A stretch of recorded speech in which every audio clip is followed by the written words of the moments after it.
खुलुमखा Chini-Ha-Ama नायथंनाय before लोगोफोर সাহস থাকলে আসে না কেন বাংলাদেশে?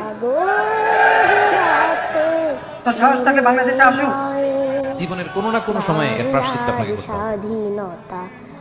জীবনের কোনো না কোনো সময় এর প্রায়শ্চিত্ত করে আপনাকে মরতে হবে।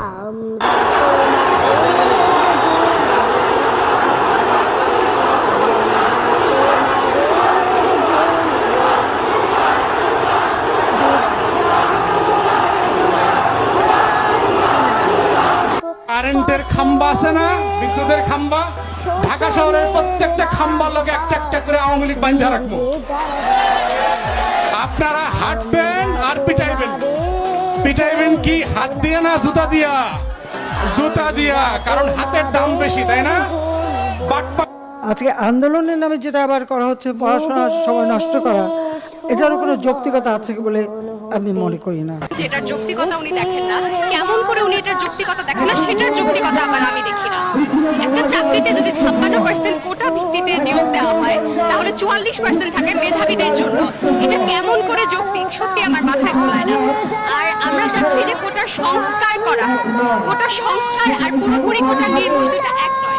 সংবিধানে লেখা আছে যেটা, যে যারা অনগ্রসর জনগোষ্ঠী তাদের জন্য আমরা চাই যে কোটা থাকুক, যেমন প্রতিবন্ধী বা এথনিক মাইনরিটি যারা, তাদের জন্য কোটা থাকুক। কিন্তু মুক্তিযোদ্ধারা তো অবশ্যই অনগ্রসর জনগোষ্ঠীর মাঝে পড়ে না। আমরা চাই সেই কোটাটা না থাকুক, নারী কোটা না থাকুক, জেলা ভিত্তিক কোটা না থাকুক।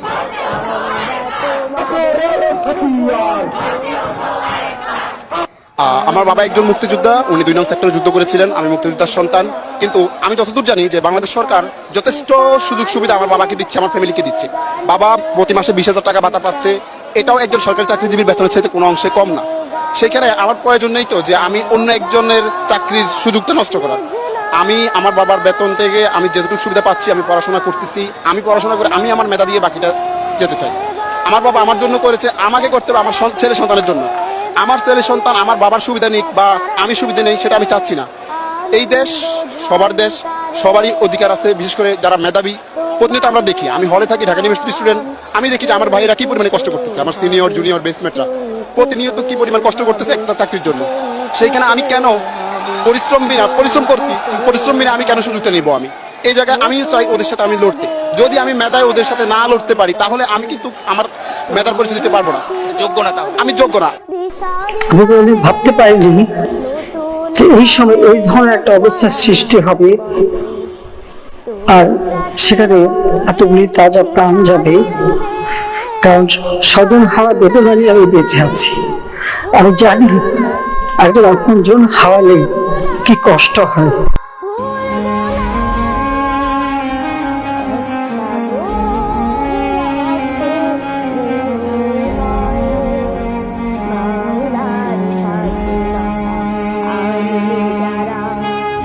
কষ্ট বুকে নিয়ে তো ফিরে আসতে এদেশের মানুষের জন্য। এখানে আমার তো কোনো চাওয়া পাওয়া নেই। আমি তো আমার ছেলে মেয়ের জন্য কিছু করিনি। ভুলবো না দুঃসহ বেদনারি কণ্টক পথবে, শোষণের নাগ পাশ ছিঁড়লে যারা, আমরা তোমাদের ভুলবো না। আমরা তোমাদের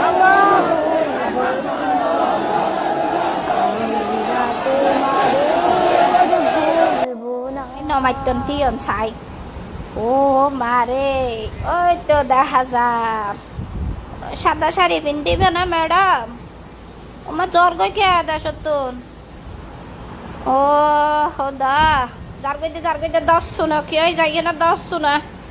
আর একখানা ছাত্রছাত্রী সকলের লয় বৈঠক বসতে চাই এলিয়ান নগরী জাগে ভরার দেখুন নি ওদিন হাঁদা হাঁদিল তো দর্শন সারি জাগে ভরাস কেল্লার এল্লা করে যা ভরিব, বেশি উড়িলে এল্লা।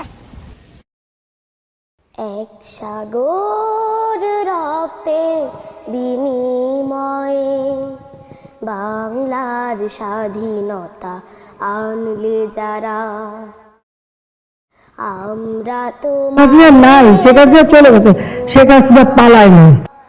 আমরা ভাবতে অবাক লাগতেছে, ভুলবো না। মানুষের ক্ষমতা কখনো থাকে না। উনি কোটি কোটি টাকা টাকা দিয়ে ওনার বাবার মূর্তিটা বানাইছে। আর দেখেন পাবলিক করলে ভুল হবে। দেখেন উনি যাদেরকে এত বছর টাকা দিয়ে রাখছেন তারাই এখন ওনার একটা দিন 24 ঘন্টা পার হওয়ার আগে দিয়ে ওরা নিজের হাতে এটা ভেঙে ফেলতেছে। কি লাভ মানুষ এগুলা করে? দেখছেন ক্ষমতা থাকে না।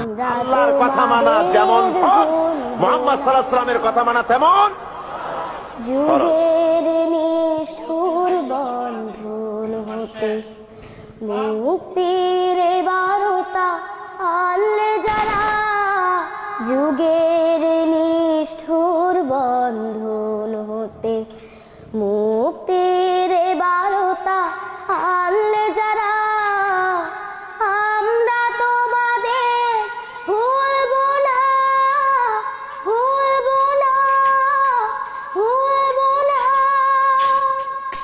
এক সাগর রক্তে বিনিময়ে বাংলার স্বাধীনতা আনবে যারা,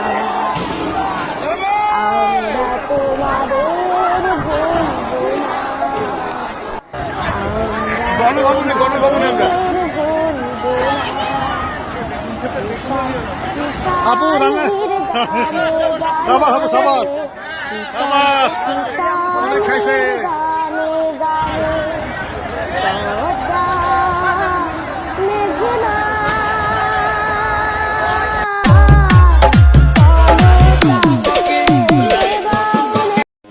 India-Bangladesh relations have been exceptionally close for many decades over many governments.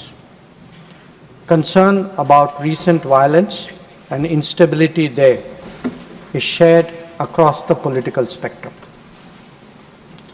Since the election in January 2024, there has been considerable tension, deep divides, and growing polarization in Bangladesh politics. This underlying foundation aggravated a student agitation that started in June this year.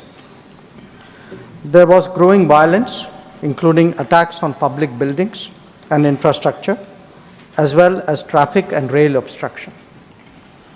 The violence continued through the month of July. Throughout this period, we repeatedly counseled restraint and urged that the situation be diffused through dialogue. Similar urgings were made to various political forces with whom we were in touch.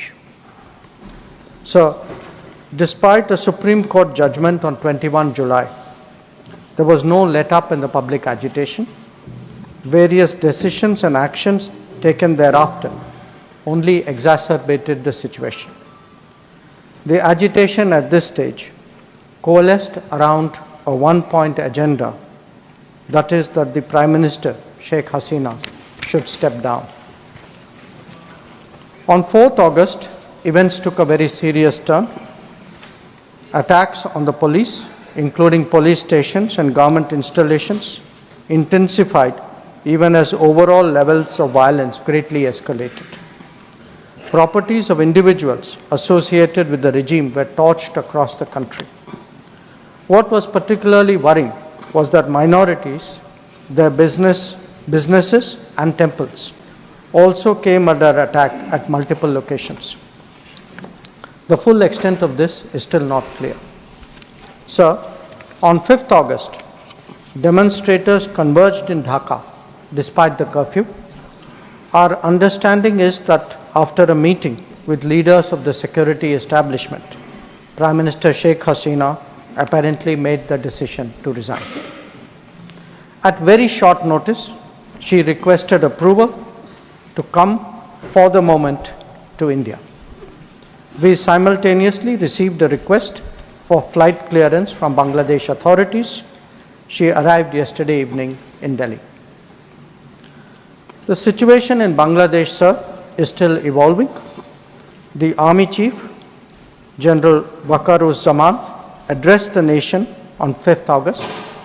He spoke about assuming responsibility and constituting an interim government. We are in close and continuous touch with the Indian community in Bangladesh through our diplomatic missions. There are an estimated 19,000 Indian nationals there, of which about 9,000 are students. The bulk of the students, however, have already returned to India in the month of July on the advice of the High Commission. In terms of our diplomatic presence, in addition to the High Commission in Dhaka, we have assistant High Commissions in Chittagong, Rajshahi, Khulna and Sylhet.